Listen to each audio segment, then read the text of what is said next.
The sun baked the cracked concrete of Los Angeles, stretching shadows long across the intersections where life moved too fast to notice anything that didn't shine or scream. Elijah moved through that indifference with the quiet determination of someone who had learned too early how to be invisible. He was 10 years old, small for his age, with skin browned by sun and time, and eyes that carried more weight than his body ever should have. Clutched in one hand was a wadded-up cloth, in the other a spray bottle half filled with water. The city barely looked at him as he worked the red lights, moving from one windshield to the next, hoping for the mercy of a few coins dropped through a driver's side window. Most days, he earned just enough for milk and bread. On good days, maybe even something sweet for his grandmother. His grandmother, Martha, was waiting for him back home, an old duplex in a part of town where the sidewalks buckled and the mailboxes leaned.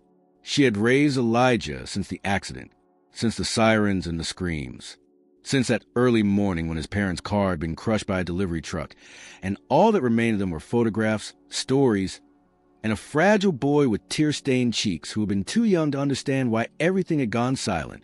There was one thing he held on to, a bracelet. It was made of colored plastic beads, faded now with time, strung tightly on an elastic cord. Around his small wrist, the bead spelled out a name in mismatched letters, Eli. It had been a gift from his mother. She made it in the hospital the day he was born, with trembling hands and a quiet smile. The nurses had helped. His Aunt Sarah, too, though Elijah had never met her. Just stories, muffled by time and guilt. He never took the bracelet off. Not to sleep, not to bathe, not even when it pinched his skin or caught on things. It was his talisman, his memory, his mother's voice in a world that no longer made room for hers. Today, the sun was unforgiving, glaring off windshields and metal, pressing down on the city like a judgment. Elijah ran his cloth over a dusty sedan's windshield. The man inside waved him off. Elijah gave a half smile and backed away. No coins this time. Maybe the next. The light turned red again. A long black SUV rolled to a stop right in front of him. He didn't think twice. He jogged to the front, sprayed a quick mist onto glass, and started wiping. Inside the SUV, Sarah Collins adjusted the rear-view mirror, checking her face out of reflex more than vanity. Her eyes looked tired, not from lack of sleep, though that was certainly true, but from the weight of a search that never ended. Her sister had died giving birth. A sudden complication, an emergency delivery, a blur of doctors and bright lights. The baby, Elijah, had survived. But then, somewhere along the way, he vanished. Her brother-in-law, devastated, had taken the child and disappeared. The family on his side had gone silent. Sarah had filed reports, called hospitals, searched social media, hired a private investigator. Nothing. No answers. Just silence. Until now, her life had become routine again. Or so she told herself. Her job as a defense attorney kept her busy, and the city didn't stop for grief.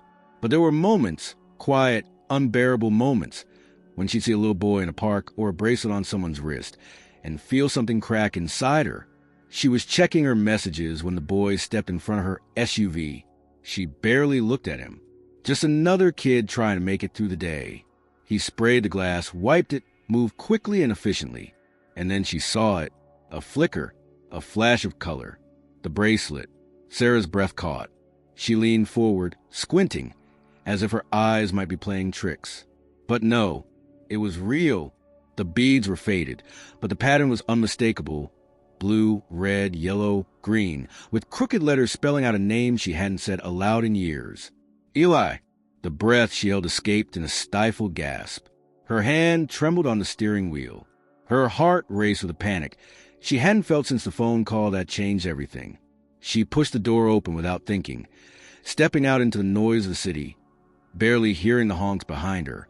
The boy had already started walking away. Elijah, she said, her voice barely above a whisper. He didn't turn. She tried again, louder this time. Elijah. The boy paused. Sarah took a step forward. Her throat closed. Her legs felt like they might give out beneath her.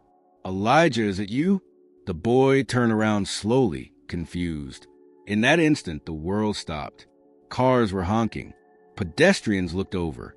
But for Sarah, nothing existed except for that small boy with the bracelet she had helped make 10 years and a lifetime ago. The heat, the traffic, the years, all of it fell away as her past stared back at her through the eyes of a child who didn't know her yet, but somehow looked like her sister. And for the first time in a decade, Sarah Collins felt the sting of hope pierce through the grief that had kept her numb for so long. She took another step forward. "Elijah," she whispered again, tears already threatening to fall. "I think you're my nephew." The boy stood still for a moment, as if weighing the sound of his name in the air. He didn't run, not yet, but his shoulders tensed. His posture shifted subtly, like a street cat unsure whether to stay or sprint. Sarah could see the hesitation in his eyes, the instinct to bolt. She raised her hands, palms up, a gesture of peace, though her voice trembled as she spoke again. "I'm not going to hurt you. I promise. I saw your bracelet." Her voice cracked, raw with disbelief and something far more fragile, recognition. Elijah took a step back, not out of fear but confusion. He glanced at his wrist, as if only now remembering what he wore. "What about it?" he asked cautiously, his voice soft but steady. Sarah took a step closer, each movement careful, as though approaching a wild bird. "I helped make it," she said. "When you were born, in the hospital, your mother, she let me string the last few beads. I remember every color, every letter. Your name was the first thing I ever gave you." The boy blinked slowly, processing her words like puzzle pieces that didn't quite fit. "My mom made this," he said, clutching his wrist as if to protect it. "She gave it to me before she died." "I know," Sarah whispered, feeling the truth take shape inside her chest like a wave threatening to break. "Your name is Elijah. Your mom was Lily. She was my sister." The traffic light turned green behind them, and cars began to roll forward impatiently. A horn blared, then another, but Sarah didn't flinch. Her eyes were locked on the boy in front of her, the boy who looked too much like her sister to be a coincidence, who wore a bracelet that had no right to exist unless he was who she thought he was. Elijah looked around, alarmed now by the noise. I have to go," he said suddenly, stepping backward toward the curb. "No, please wait." Sarah called after him. "Just talk to me for a second. I'm not crazy, I swear. I've been looking for you for years." But her words only seemed to heighten his alarm. His breathing grew faster, shallow and tight. He turned to run, his small body darting between the halted cars as the horns reached a crescendo. Sarah's instincts kicked in. She chased after him without thinking, her heels slipping slightly on the asphalt. "Elijah, stop. Please." The city roared around them, indifferent and impatient. Drivers leaned out of windows, shouting obscenities, slamming their horns. But when Sarah ran into the middle of the avenue, waving both arms like someone in distress, something shifted. The chaos paused. Cars braked. Engines idled. People stared. "I need help," she shouted to no one and everyone. "Please, just stop. He's my nephew."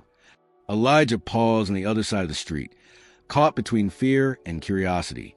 He didn't understand what was happening, only that someone he didn't know had called him by his real name, had said things no stranger should know. She hadn't asked for money. She hadn't told him to move. She had said his mother's name like it meant something, like she meant something. Sarah crossed toward him, panting, her face damp with sweat and tears. She reached him slowly, deliberately. "Please, just tell me. What were your parents' names?" Elijah hesitated, still wary but unable to ignore the intensity in her eyes. "Lily and James," he said reluctantly. Sarah nodded, holding herself together by a thread. "Do you know where you were born?" He furrowed his brow, trying to remember. "A hospital in Glendale, I think. My grandma told me once, but she doesn't like to talk about it." Sarah nodded again, her lips trembling. "Do you know what your mom used to call you? A nickname, maybe?" He hesitated. Then his expression softened. "Estralinha," he said quietly. "She used to call me that before bed. Said I was her little star." The world fell away. Sarah dropped to her knees right there on the sidewalk. Overcome, the tears came without restraint now. "Oh my God," she whispered. "It's really you."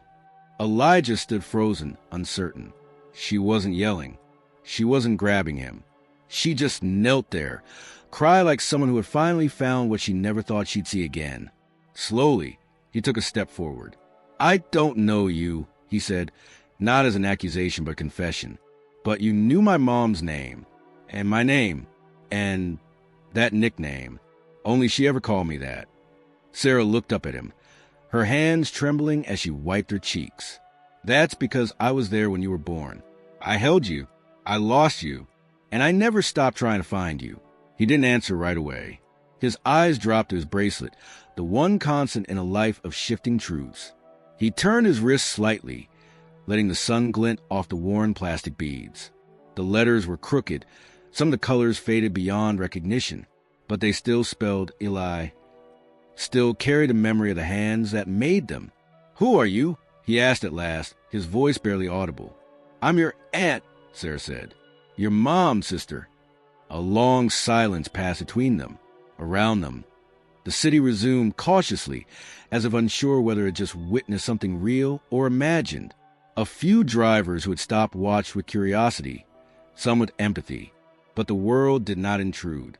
Elijah looked up at her again. "Are you going to take me away from my grandma?" Sarah shook her head immediately. "No, I just want to know you, to be part of your life, if that's okay." His eyes searched hers for something he didn't yet have a name for. Truth, maybe. Safety. A piece of the past he never thought he'd find again. "I think I want that too," he said quietly. Sarah stood slowly, still overwhelmed, still unsure what came next, but certain now that this wasn't the end of the road. It was a beginning. The world had shifted. Against all logic, she had found her sister's son in the middle of a Los Angeles intersection. And now, everything would change. The sun bore down unrelentingly, casting harsh light across the stopped vehicles and the tense faces peering from windows. Drivers, confused and irritated, leaned out of their cars trying to get a better sense of what was happening.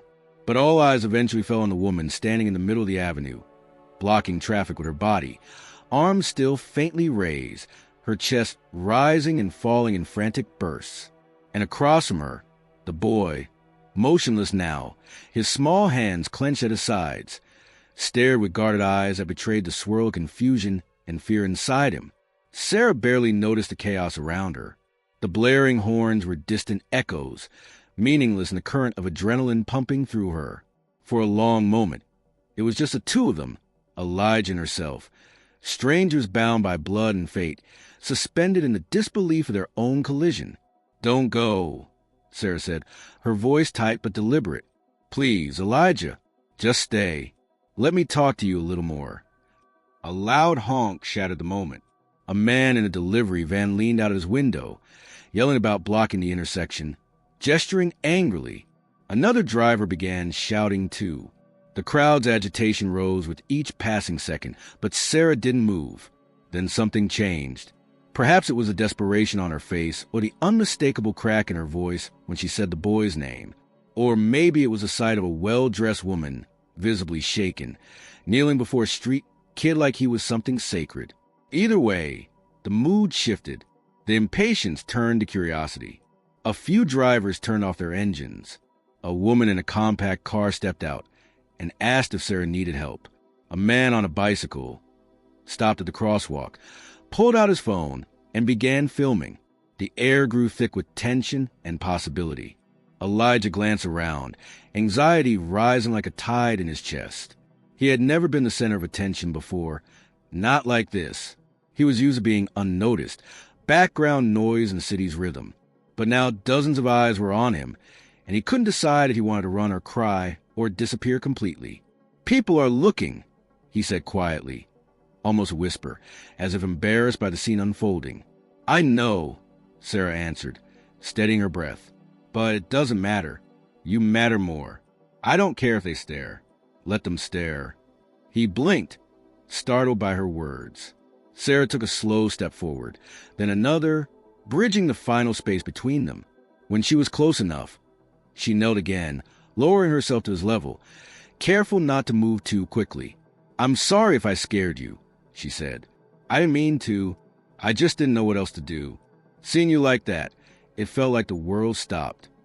Elijah didn't speak, but he didn't move away either. Can I ask you something? Sarah continued, softer now. Your grandmother, does she know your parents were my sister and brother-in-law? He nodded slowly. She told me about them. Sometimes. Not a lot. Has she ever mentioned any of your mom's family? Anyone else? No, he said. She said there wasn't anyone left. Sarah swallowed hard. It hurt more than she expected to hear it said so plainly. I've been looking for you for a long time, she said. When your mom passed away, we were devastated. And then, when your dad disappeared with you, it was like losing her all over again. Elijah looked down at his sneakers, worn and scuffed.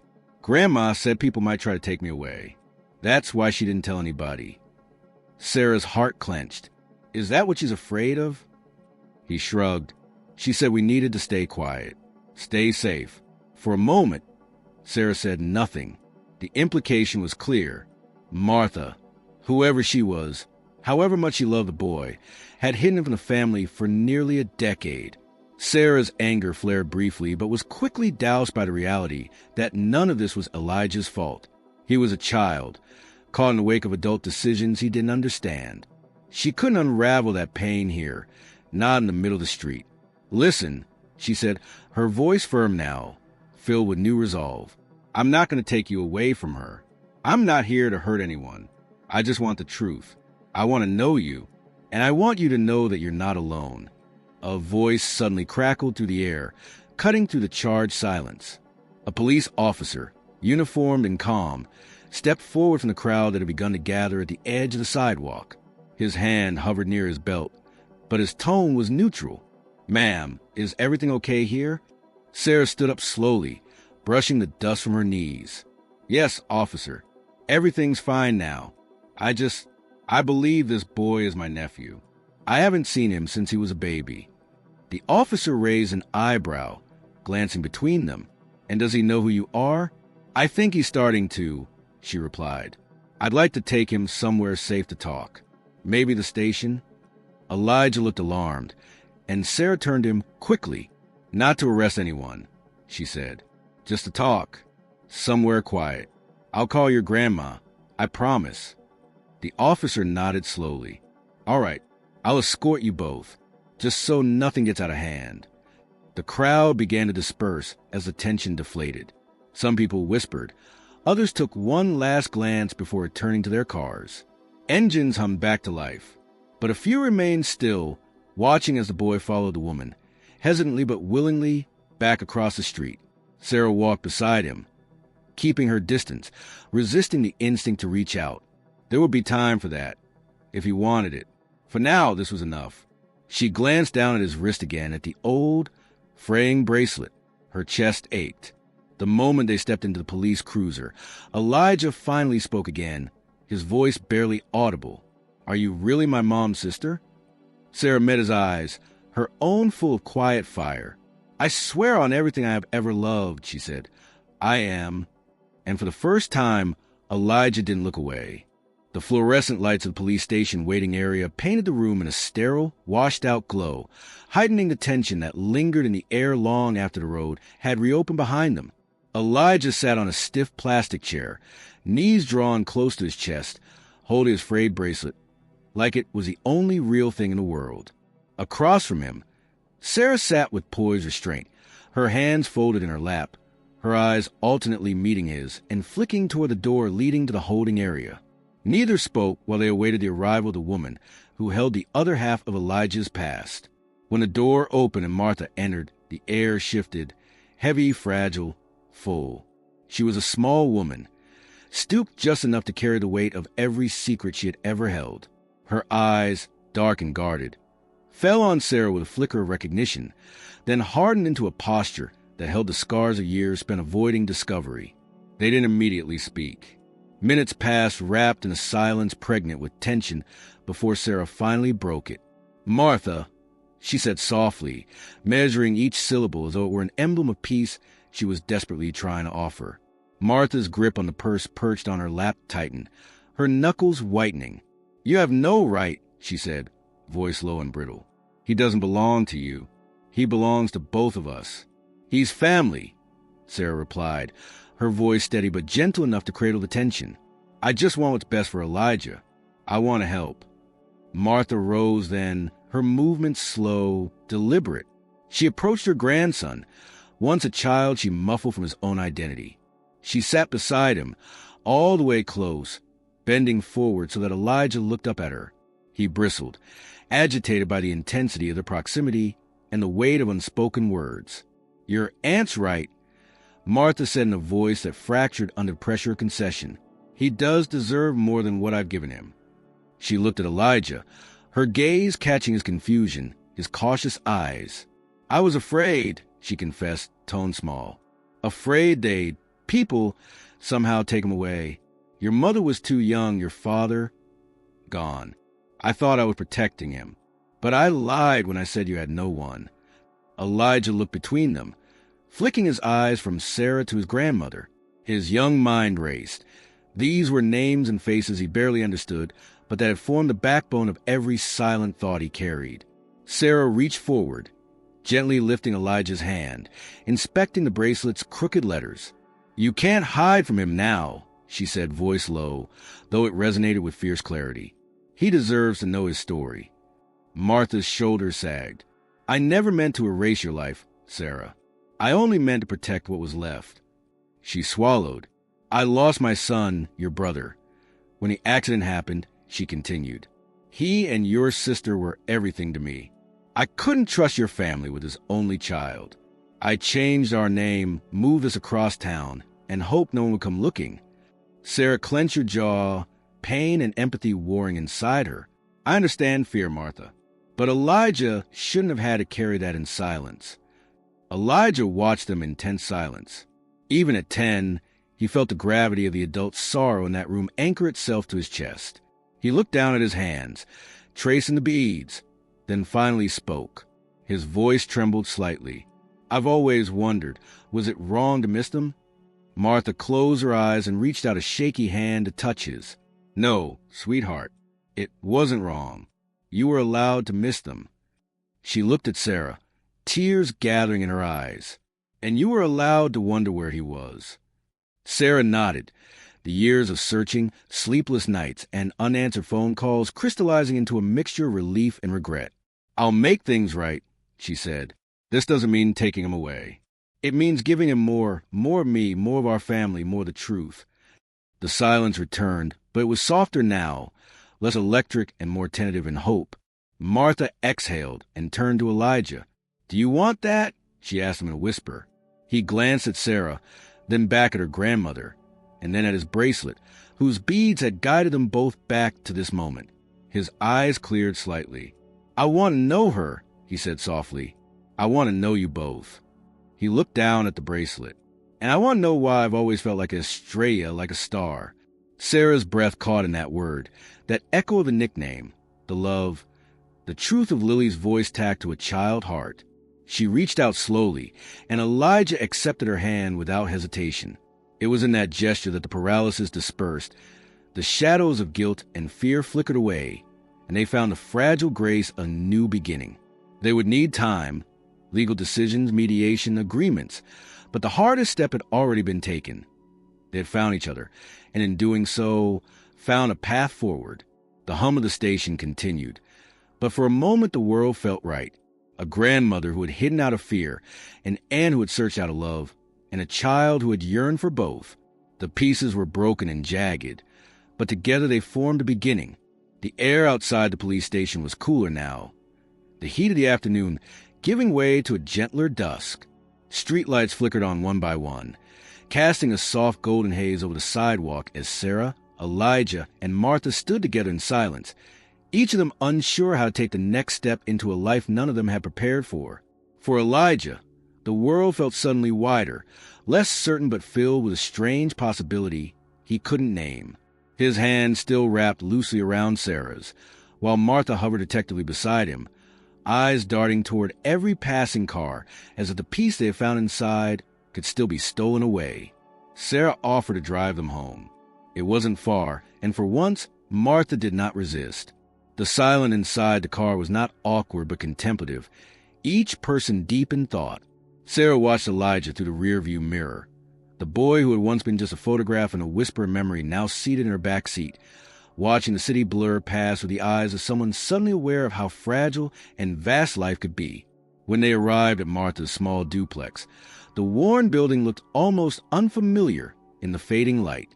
Elijah hesitated on the sidewalk, as if seeing it through Sarah's eyes made him recognize its cracks and wear in a different way.